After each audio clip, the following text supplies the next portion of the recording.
Tampa Bay's defensive tackle Vita Vea wants out of there. Does he really want to go to a team in California, or it is just a rumor? But we know he wants some more money. Me and Steve are going to talk about that. We're going to talk about the potential of having Aaron Donald return to the Los Angeles Rams and why it may come with a catch and something I did not realize. And then to end today's show, we're going to talk about the Minnesota Vikings signing Jamal Adams. But before we talk about it and break it all down, you already know you gotta hear the music first. Welcome to your number one spot for all NFL news and content, NFL Central.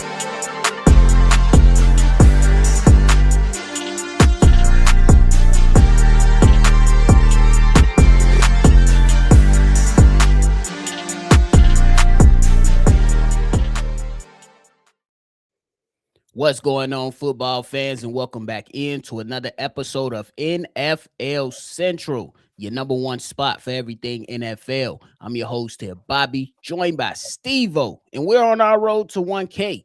So if you're a football fan, make sure you go ahead and hit that like button and subscribe. Training camp is here, ladies and gentlemen. We getting closer and closer. Steve-O, what's the word?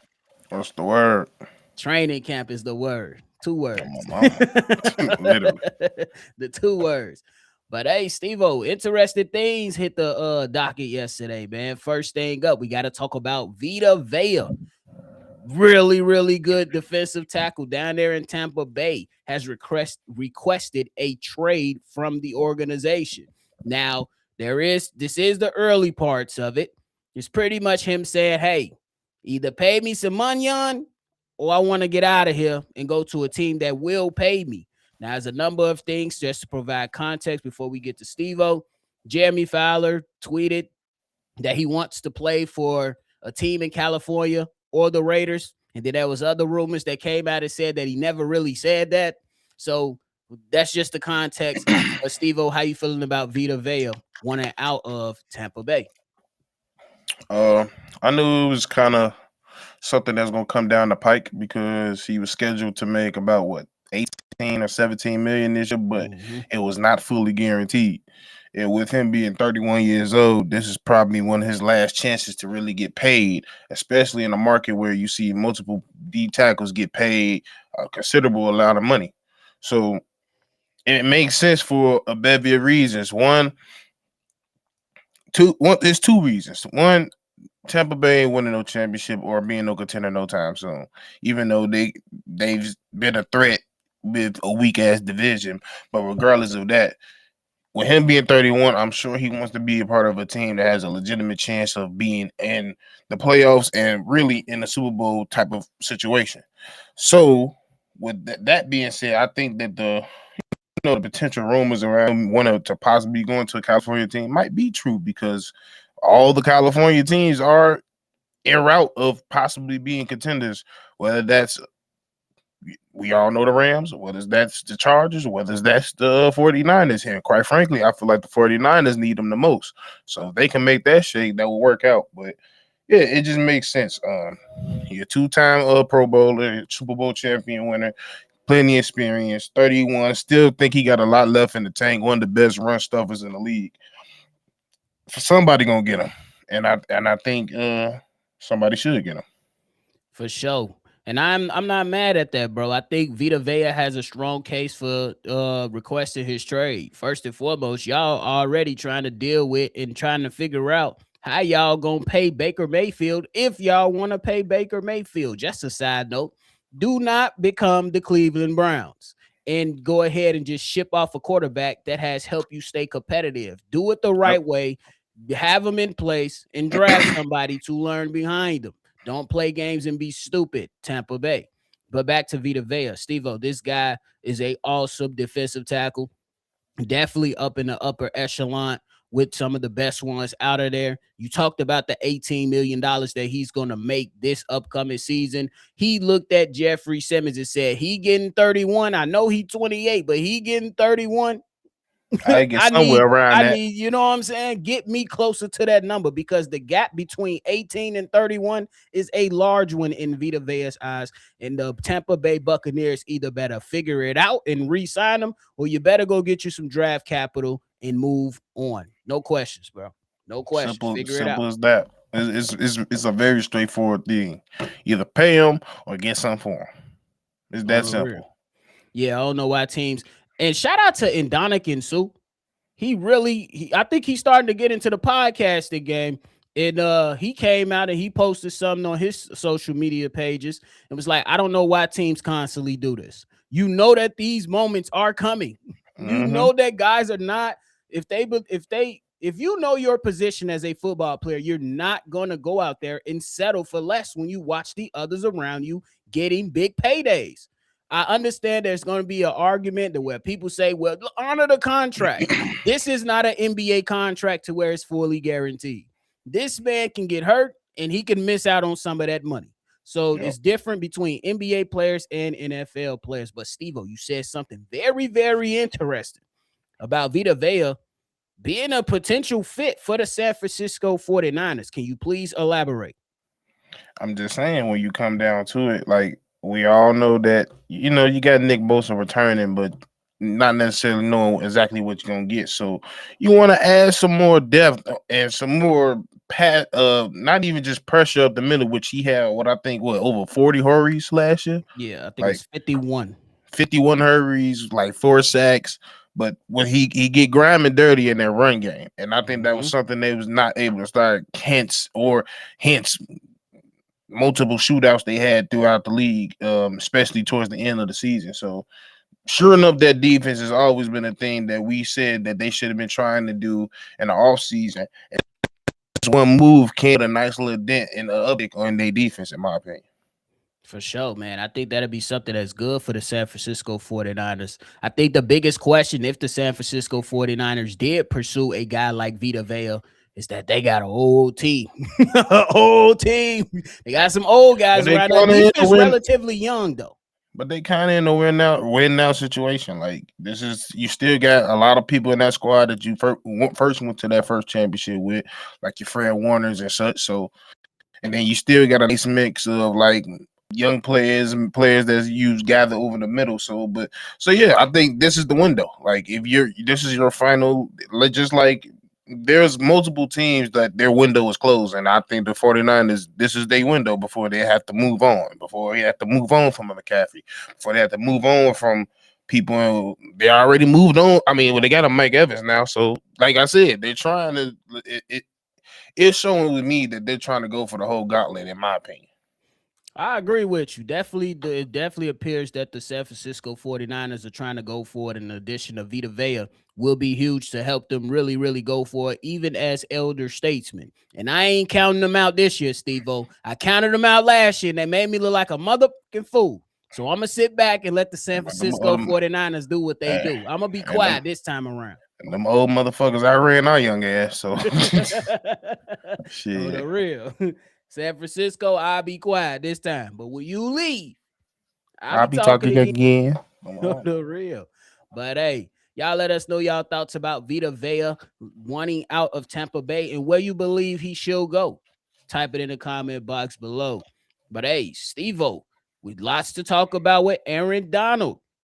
Now, wow, there were some things that we, had talked about and how dominant Aaron Donald will be for that Rams defense alongside a star like Myles Garrett. There's a few things that we got to consider, but we know that the Rams could ultimately figure this shit out. But it comes with a catch if he wants to return and the team going to have to get to work. So I found out in the rule book that if he comes back, his contract will be reinstated. That means the cap hit he had on that contract will now be applied to that team. And now, however many years was left, however much money was left, it is now on the Rams to figure out their financial situations. The good part is that they can renegotiate with him, which I don't know if that's what they're wanting to do, but it comes with a catch. And that's the catch, Steve-O. How you feeling about that information being added to this situation that honestly I didn't really consider? Well, I kind of knew it. I just didn't bring it up You ain't tell me, bro. You gotta tell because me, bro. bro, because that's why you got to save it for the video. But at the end of the day, I knew, like, at the end of the day, when it came down to it, if they was really considering him a return, will they be able to take the cap hit that they gonna have to take? Because if you remember, his last contract was 3 years, $95 million. So that's what that's pushing a little over, making annually 20 a year. So he's making upwards of 20 something million a year in whatever contract he is. And I believe the damn signing bonus of that was like 40. Mm, So,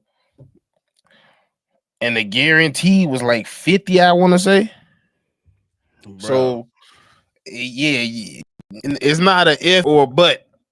This a win. If they actually go through this, it's pretty much a win. They're gonna have to negotiate, because they're definitely gonna have to negotiate, because they already gonna be in cap hill regardless if they negotiate or not. But they really gonna be in cap hill if they do nothing.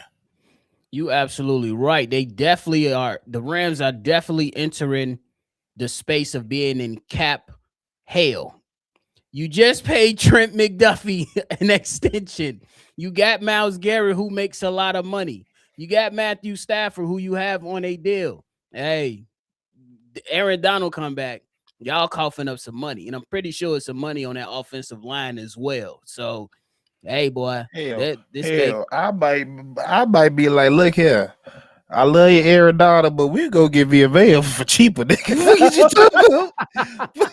I ain't finna sit here and break my bank. Like, it'll be amazing to see, yeah, for sure. But like, were you like, and truth be told, I can see the Rams doing it still, because out of all the franchises in the NFL, they've been the one to say, "Damn the money, damn the picks." facts. The Rams, they do things differently around the NFL. Not a lot of teams operate close to how they operate. So this whole type situation with Aaron Donald, honestly, it's an intriguing one to see how this all plays out, because I know we talked about him potentially being ready for game one, but when you receive new information, you're gonna have new opinions and takes. So we definitely gonna see how interested this is gonna play out, because Aaron Donald is absolutely about to get ready. Well, if he comes back, obviously it's a big if. Mm-hmm. But if he does, the Rams got some decisions to make, bro. Decisions to make for sure. Decisions. On the real. But hey, man, Steve-O, more news around the NFL. We had Jamal Adams signing with the Minnesota Vikings. After having a really present season with the Las Vegas Raiders last year, played in 17 games last year. If we remember y'all, that the Minnesota Vikings released Harrison Smith this offseason ahead of this signing. Steve-O, first, what you think about the signing? It's okay signing. Like, it can honestly be a sneaky signing if he's healthy. Because coming off last year with the Raiders, I believe that was his first year being playing 17 plus or 17 games, and I don't know how long. Oh, wow, yeah, bro. Because we already know he's been riddled with injuries since Seattle. So he had his time with the Lions. He had his time with the team I just said, and I think like I said, it could be very sneaky. Really, why it could be sneaky? The team playing on and the coach he just started with, him and Brian Flores, could be irritating. Why it Man. could be irritating him? You could use him in the blitz package. He's very versatile. You can play linebacker with him. You can throw him in certain situations where he rushing the passer. Like, if he's healthy, he's gonna be annoying. It's all about, that's the only thing with him. Like, do I still think he's the same Jamal Adams of old? No.